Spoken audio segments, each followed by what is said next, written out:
Sorry, என் தப்பு தான்.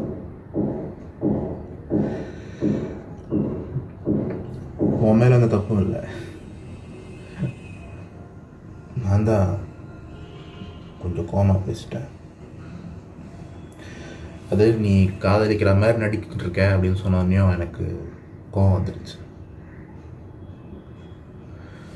என்னமோ தெரில, சின்ன வயசுலேருந்தே அப்பா அம்மா சொந்தக்காரங்க ஃப்ரெண்ட்ஸு எல்லாருமே கூட இருந்தாலும் எந்த ஒரு இடத்துல தனியாக ஃபீல் பண்ணியிருக்கேன் நிறைய வாட்டி. எனக்குன்னு யாரும் இருந்ததில்லை.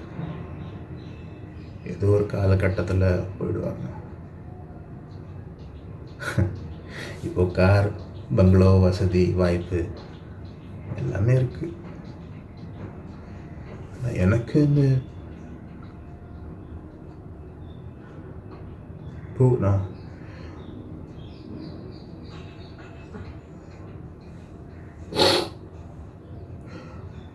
அனாதையாக தான் இருக்கேன்.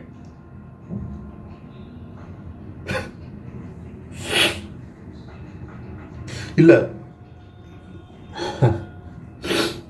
தயவு செஞ்சு நான் அழுகுறேன், ரொம்ப வருத்தப்படுறேன், அதான் நினச்சி பரவாயில்ல நான் கூட லைஃப் லாங் இருக்கேன் அழாத அப்படின்னு சொல்ல. அது பரிதாபம், அது எனக்கு வேண்டாம்.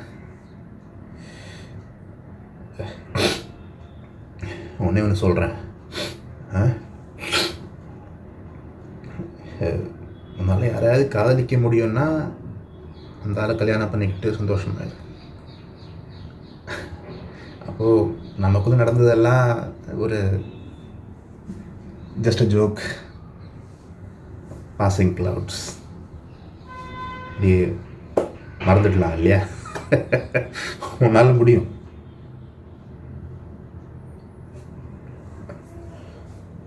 உன்னால் நல்லாவே முடியும்.